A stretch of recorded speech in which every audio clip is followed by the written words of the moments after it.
Gift Biz Unwrapped, episode number 9. Hi, this is John Lee Dumas of Entrepreneur on Fire, and you're listening to Gift Biz Unwrapped, and now it's time to light it up. Welcome to Gift Biz Unwrapped, your source for industry-specific insights and advice to develop and grow your business. And now, here's your host, Sue Monheit. Hi, I'm Sue, and welcome to the Gift Biz Unwrapped podcast. Whether you own a brick and mortar store, sell online, or are just getting started, you'll discover new insight to gain traction and to grow your business. Today, I am thrilled to introduce Eileen Cyrus. She owns Just Because IYQ, Tea Room and Gifts down in Myrtle Beach. Eileen is a Vietnam veteran having 12 years experience in the U.S. Air Force. Once she retired from civil service, she spent another 10 years working several small jobs while also caring for her mom and her father-in-law. She opened a gift boutique, but that just wasn't totally satisfying her. Now, at last, she has followed her dream. Just over a year ago, she opened Just Because IYQ, Tea Room and Gifts. And the fun thing about that is IYQ is really the letters IYQ. And IYQ Tea Room and Gifts just continues to grow, and I can't wait for all of you to hear her story. Hi, Eileen. How are you today? I'm great, Sue. Thanks for asking. What else would you like to add to the little bit that I've already shared with our listeners about you? Oh, gosh, I think you just about covered it. You know, I'm just finally figured out what I wanted to be when I grew up, and I had to wait until I got onto Social Security to do that.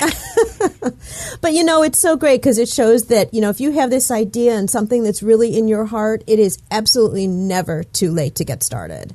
I agree with that wholeheartedly. I never thought this dream would come true. I never thought I'd have the opportunity, but God made it happen for me. And I can hear in your voice that you're loving every minute of it.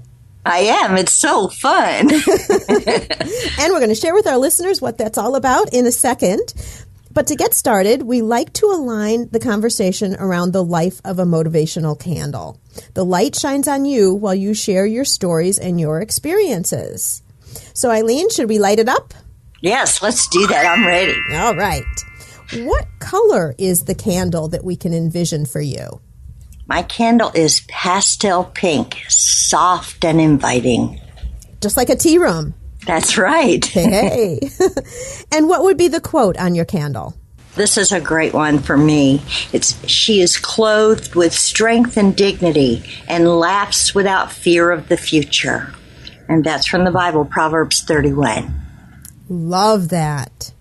Do you have candles in the tea room? I do, but for the most part, I have electric ones, unfortunately, because of a fire hazard here. But we have the ambiance. Exactly. And you know, one of these days I'm coming down and meeting you, too. I can't wait for that to happen. It's a really girly place, and you'll feel it the instant you walk in. There you go. Just like your candle color, of course. That's right. So let's start talking about this. I mean, you mentioned that you'd had a couple of other businesses that I know you owned one of them at least, maybe more. But what got you specifically to this whole tea room concept? What sparked that light inside you that said, this is what I want to be doing?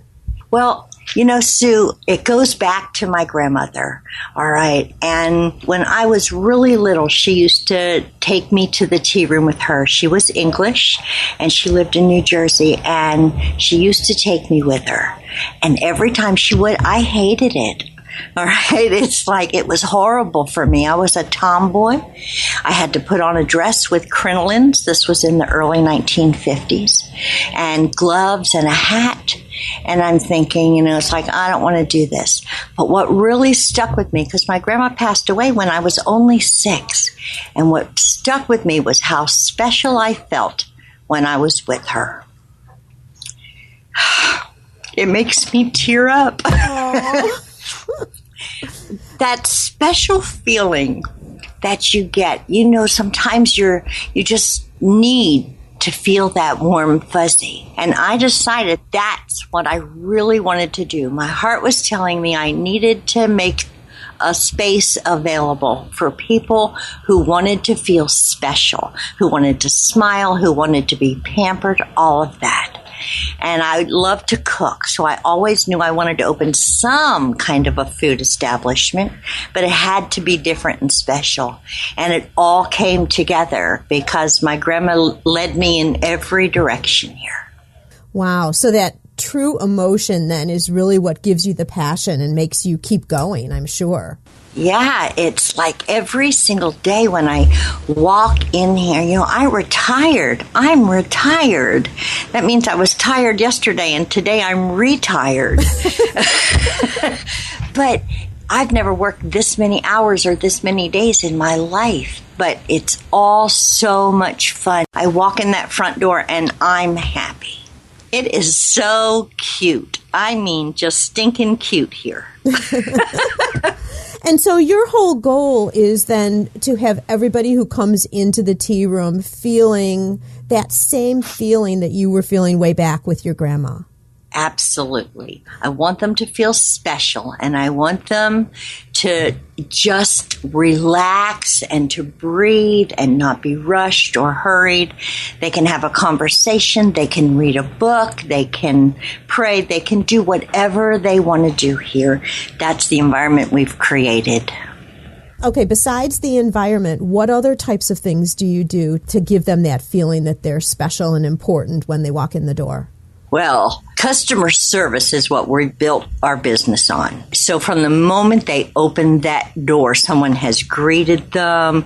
They immediately get seated at a table. We chat with them. We want to know where they're from and a little bit about them. People love to talk about themselves, and we give them that opportunity, and they immediately just want to be our friend. And are you getting a lot of repeat customers then because they just feel so comfortable and want that experience over and over again? Yes. I don't know if you can remember the old Prel commercial where it said, and I told two people, and I told two people, and it just exploded exponentially. But that's what's happening here. Every lady that comes in with one friend, then a couple days later, each of those friends will come in individually, and each of them with a new friend of their own. Then those friends come back in a week later, and they're bringing a friend of their own. It seems like our customers claim ownership. It becomes their tea room, and they can't wait. It's like, oh, I can't wait to share this. They sit at their table having their lunch. They literally, and I'm serious about this, literally make lists of who they can bring here. Wow. They're excited about sharing this thing that they found. Now, based on that, my mind is thinking that there's two other big things that you must already have to make this come together. So you've got the environment, you've got the presence in terms of how you interact with customers, but you also need, number one, a good product and good employees who can also spread that same passion. Absolutely. And I'll tell you, I do have a fabulous staff. And I'll come back to that because staffing is probably one of the largest stumbling blocks in the business. And you touched on it exactly, is getting staff to feel your passion. I'm blessed. I have that for the most part. So I'm really blessed with that. Our product, we like to think it can't be beat. We have such fabulous selections on our menu. Our food is all unique. For instance, we make chicken salad without mayonnaise. Who ever heard of that? But it's in a creamy dressing, so that's one of our secrets. And we also have related tea products to sell, merchandise, gifts. All tea related. We have gift baskets with bows on, and the bows say on them, just for you or just because IYQ, that I make with my ribbon printer. So I think we have the whole package. So where did you get all the recipes? Are they all your own unique recipes? Yes, they are. Yes, they are. They're handed down from, some were my mom, some were my grandmoms, some were my mother-in-laws, some were my husband's grandmothers. And they're all targeted to your customer, which is female. And to your point about your chicken salad not having, mayonnaise or anything in there, everyone's so health conscious these days. They are. And so we also offer a gluten-free lunch option with more than one choice. And we also offer vegetarian and vegan. All of this has been happy and fun, and the candles well lit because the tea room is going so well. But I'm sure there was a time, and since the tea room is still pretty new, this is probably a very recent time when things weren't going so well, when you hit a roadblock somewhere along the way as you've been building up to your success. Can you take us there, Eileen, and tell us one of those stories? Yeah, I think I can. And like I said before, trying to share your passion with another person, it's easy for me to do, all right? I'm not your little, shy person. But it's difficult to transfer your passion, sometimes to your staff because everyone has different personalities. And people come sometimes with different motives that are not easy to identify in the beginning. So it's very, very important for me that, because I had a former staff member who actually tried to get ugly on social media and that kind of thing. So that was a real stumbling block for staff-wise. Merchandise-wise, one of the things that I didn't plan well for, because I've made a couple big mistakes. I've recovered, thankfully, but I didn't plan enough revenue to stay back. Even though everything gets poured back into the business, it's like when you have retail merchandise, you've got to be able to replenish it just like that. Because if you don't have it, you can't sell it. So that was a real stumbling block for me. I have customers coming in all the time and they want this tea only. It's their favorite.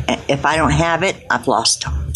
So it was a challenge in that you weren't restocking fast enough initially. Yes, because I had a plan in my head. I wrote this business plan and I had a plan in my head. Okay, I'm going to order tea once a month and I'm going to, order this on this week. And it's really, really good to have a plan. But for me, I had to learn flexibility. I had to learn, it's like I can't wait.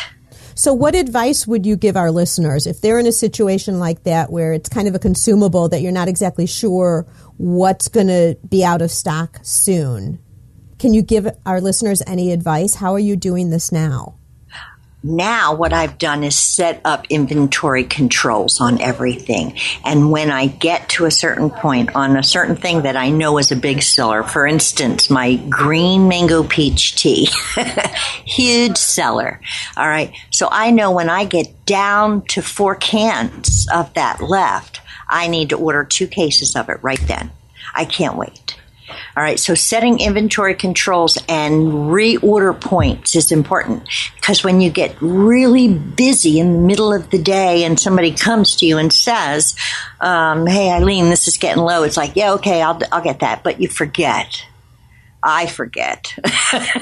So I absolutely went into the computer and set up inventory control points, and that's working well for me. You also have to be flexible, Sue. I wasn't flexible. So the inventory control points in your computer, does that just shoot you off like a notice or something that says this is low? Or is it in your QuickBooks or something like that where it shows you have some? I use a POS system. Okay. All right. For all of my sales, and it subtracts out of inventory every time I sell something.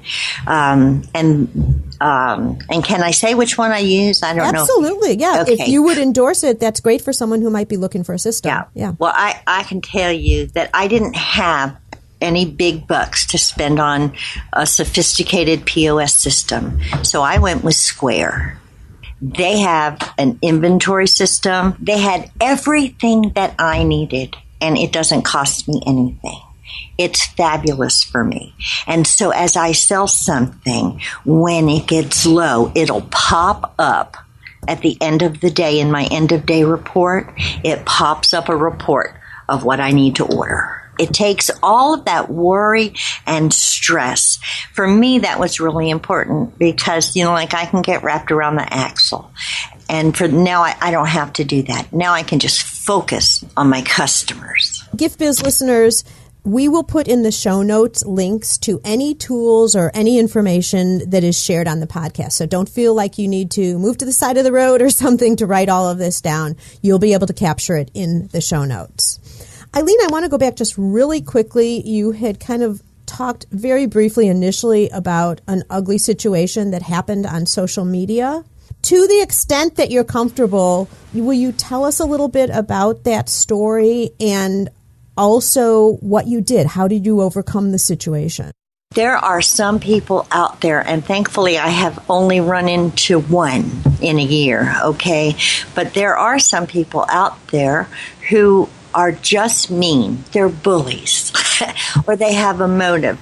This particular person really wanted my business. She wanted to run my business. And so she was kind of undermining any, direction or guidance that I put out or requests. It's like, I want you to make coleslaw today. And then she would say to someone, you don't have to do that. You don't have to do that. I'll take care of that later, kind of thing. And then I would go back for it and it would be gone. So that was the kind of activity that was happening, but I didn't know it. All right, because people were trusting in her. She had told them that, she was in charge. And of course, it was all very new and I was busy doing other things, so I wasn't paying very close attention. So that was my fault. So when it came down and I recognized it, I had to let her go. And it got ugly. I mean, she walked out front. My tea room is in a little 12-store shopping plaza. She went out front on the sidewalk and just started screaming. She was going to tell everyone that I use moldy food, and she was going to do this and she was going to do that. And I figured she was just, like over the edge, and I just sent her home. Then things started showing up on my Facebook page. And luckily for me, most people recognized it for what it was, that it was ugly, and they immediately came in on my side. Also had some ugly customers who came in that didn't get what they wanted. They wanted a free lunch or an additional pot of tea because they didn't like the flavor they ordered. And I thought we handled that well. But then when they would get out, they would go right to the Facebook and write a nasty review. I've learned some really good lessons about that. One, when someone posts something ugly to you or about you on your Facebook page, I always go back on and acknowledge it. I don't ignore it. I acknowledge it, and I thank them for giving me that information.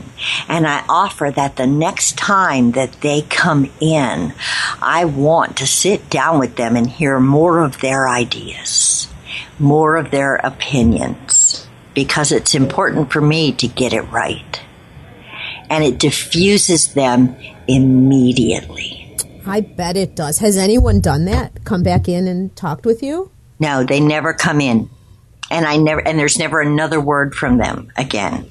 And when I say they never come in, sometimes I don't know who they are. Right. Okay. So maybe they do come in. I don't know. But I do know that what it does is it stops the ugly right there. It's kind of like a sailboat, and they're filling up the sail with all of their lies and their hot air. And when I go back at them with kindness and kind of build them up and say, thank you for bringing that to my attention, it's kind of like taking a big old knife and cutting the sail right in half so it can't hold wind anymore. Now you know what to do when this happens, because I'm sure the first time someone posted like that, it probably stopped you in your tracks, totally took the wind out of your sail in terms of, what am I going to do? It hurt my feelings. Yeah. Some lady said I used canned pineapple, and it was like, oh my, I've never used anything canned at all. But now you know. Now you have a plan. You know what to do, and you know when we serve the public, we have to expect some of this from time to time, unfortunately. Yes. The thing that I learned is never engage them. If you go back and try and defend, now you're giving them more ammunition. So what you have to do is just kill them with kindness. There you go. Boy, it works every single time. And I didn't learn that by myself. I had to go back and read, Google things and say, how do I do this best? Mm-hmm. Well, but it also sounds to me like you're genuine. You don't like the fact that they chose that venue to and attack the business, but it also sounds like you're genuine. Like if someone would have come and Facebook post apart, come in and said, hey, I'm really frustrated about this or I would like this, you would be receptive to those types of conversations. Absolutely, without a doubt. And I do want to know their comments. I ask them every single table before they leave. I visit them at their table and I tell them that I hope that they enjoyed their meal and did they have any concerns or any comments. I mean, I'm only 1 year old. I'm still just a baby in this business and I have a lot to learn. And who better to teach me than my customers? If they tell me what they want and I can make it happen, why not? It's going to make them happier and they're going to return, which is my goal. Absolutely. And it's going to make you a stronger business as well. Let's circle around now and talk about a promotion or an event or something that you have instituted or are just now starting to institute that you see as moving the needle a little bit. It's bringing in more customers or it's increasing sales. Okay, well, here it is. This is so fun. We have hat racks in here, all kinds of hats and fascinators, and and we have boas. And when they come in, they love to dress up for their little private tea parties. It's so much fun. Everybody wanted to buy my hats, and I made all this cute stuff. My girlfriend Debbie just made fabulous stuff and really decorated this place, and people wanted to buy it, and I would say, oh no, that's not for sale, it's too pretty. And then all of a sudden one day it was almost like I got that slap upside the back of my head that said, what do you mean it's not for sale? You made that, you can make it again. So this is coming up, but it's very popular already. I target ladies in local churches because my demographic here is female, probably age 55 plus. So I target the churches, all of the women's groups. And I tell the ladies that we're going to have a hat exchange night. It's a hat for a scone. And I want them to go in their closets and dust off their old hats that they've had sitting in their closet for years and years and haven't worn. We'll have one night. We're going to do this quarterly. One night a quarter. They're going to come in. They're going to bring their hat. And exchange for that hat, they're going to get free tea and a scone. It's going to be like a social night. I also have a young lady who's going to be coming in that night with her keyboard set up, and it'll be a hymn sing at the same time. Nothing makes people happier than free and music. So when you put free scones, free tea, and singing together, and they're going to love it. They're going to outdo each other. The excitement is already generating because, one wants to bring a better hat than the next one. And they're going to come and donate their hats to the tea room so that they can share their happiness. They don't wear it anymore. So they're going to come in and share it. Then ladies are going to come into the tea room. They'll put it on while they're here. If they love it so much because it just matches their outfit perfectly, we'll sell it to them. Because in 3 more months, we're going to do it again. Do you have a date already set? Yeah, the first one, it's going to be the end of June, and I don't have a firm date on that. But I've already started the promo on it, and let me tell you, the buzz is already out there. Oh, and I know you're going to be putting pictures on Facebook with that. Oh, I will. Don't you think? I mean, it's so fun. And Sue, when you come to visit, all right, it's like, bring your hat. I will find a hat. Oh, gosh. It's such a fun thing. Yeah. So you also mentioned in our pre-chat about how you're changing up your hours for the summer. I am. I thought And I'll tell you this time and time again, I thought I knew it all. And so I set my hours, but I'm finding that Mondays are really slow. But people continually ask me about brunch because they want to come after church. And I'm surrounded here. I have 4 churches all around me. So I've changed my hours. I'm going to be closed on Mondays now, a very slow day, one that generated little revenue but was high in payroll. And we're going to be open Sundays for only 3 hours to capture the after church group. And I'm so excited about that. So every other day, Tuesday through Saturday, we're open 10 to 4. And those hours seem to be just absolutely perfect for us. It really fits the community well. So, but our new is closed on Monday and open for Sunday brunch from 10 to 1.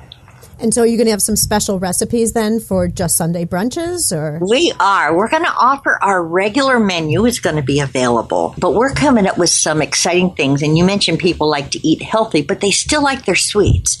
So we're going to offer like a baked French toast rather than fried. We're going to offer some stuff that's not good for you, an old-fashioned breakfast casserole. And one of my favorites is cream chipped beef on toast points. Because no matter where you go, well, down here in the South, all you get is sausage gravy. So we're going back to cream chipped beef. We're going to have some baked fruit. Gosh, all kinds of fun things. Nothing ordinary. Whatever you're finding here, it's not ordinary, and you're not going to find it at your pancake house or at your, your little breakfast eatery. You're not going to find it there, only here. something tells me there's going to be a line out the door. I'm so hoping. Well, good luck with that. That's so exciting. We're going to swing over into our reflection section now.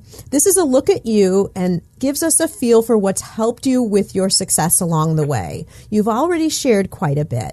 But Eileen, what other trait do you have that's just a natural trait for you that you can attribute to your success? Using my husband's words, I'm an eternal optimist. My glass is always more than half full. Even if it's a bump in the road, it's an opportunity for me. It's almost a challenge to say, how can I fix that? It's frustrating at times for people around me. I'm an eternal optimist too, and I think you're right. I mean, there comes a point where people are like, just be quiet. But it keeps you driving forward, just like you said. It does, and you know what it does? It keeps a smile on your face. Yeah. And people see that. People are attracted to happy. They kind of run or walk away from grumpy. People are attracted to happy. Yes. I think that's a quote for you. Ah, okay. What tool do you use regularly to keep yourself productive or to create balance when you're out of the tea room? I have to tell you, for me, it's my faith in God. That keeps me balanced. That's my first go-to. Just relax back into prayer and then sit and listen. Now, you know I don't sit and listen well, right? You know that.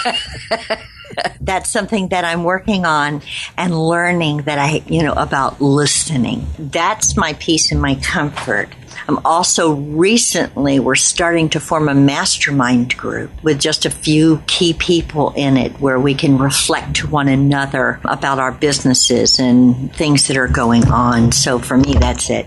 And my grandbabies. I have the most wonderful grandbabies, and I so look forward to playing with them once a week.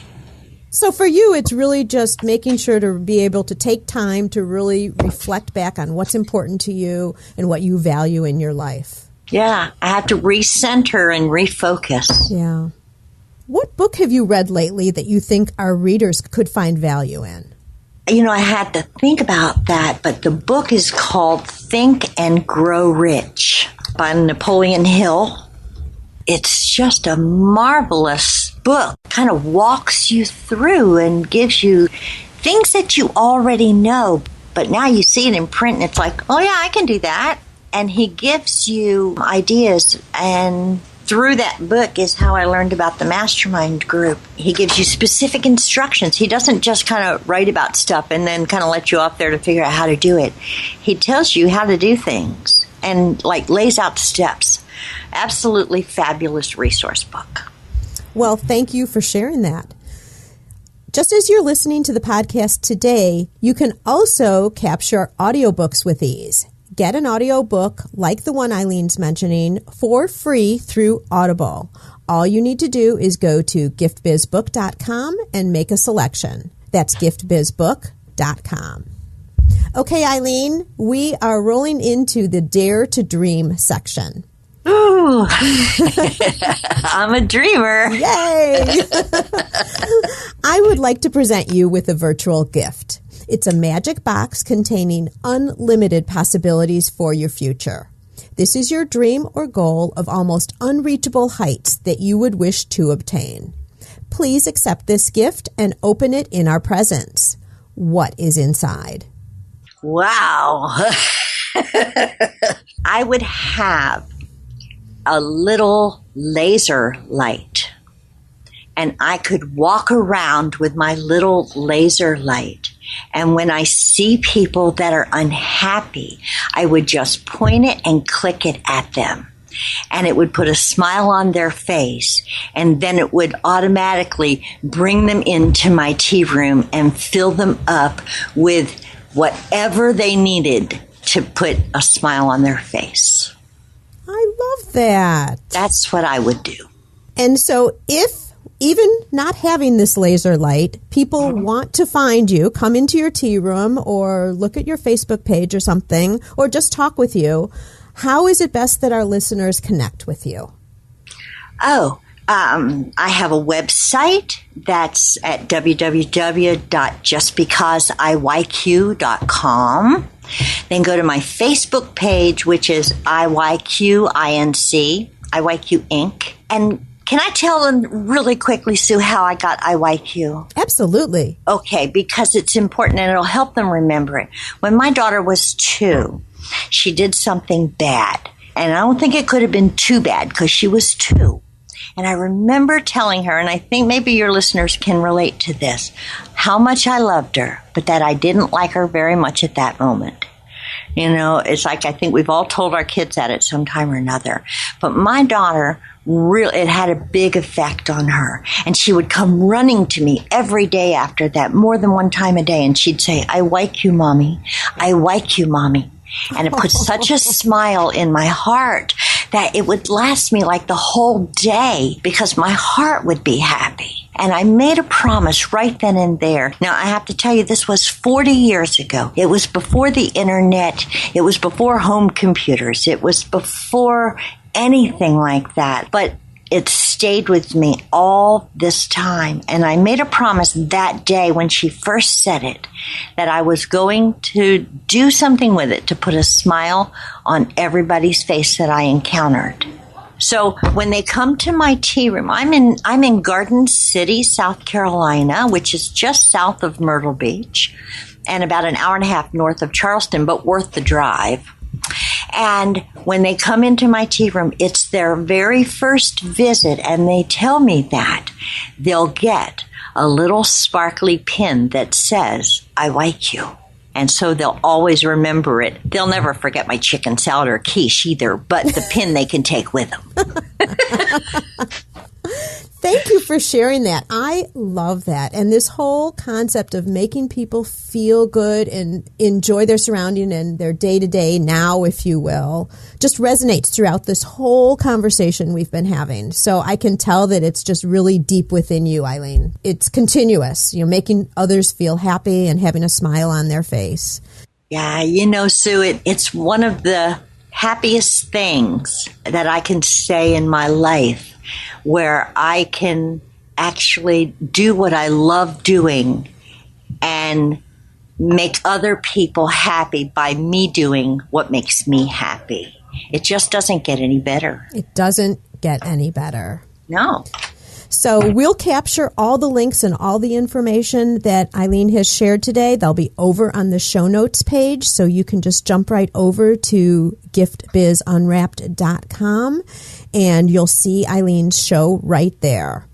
Thank you so much, Eileen, for sharing all of this valuable information. We really appreciate it, and may your candle always burn bright. Oh, thank you so much, Sue. I really appreciate you inviting me here today. It's my pleasure. Learn how to work smarter while developing and growing your business. Download our guide called 25 Free Tools to Enhance Your Business and Life. It's our gift to you and available at giftbizunwrapped.com/tools. Thanks for listening, and be sure to join us for the next episode.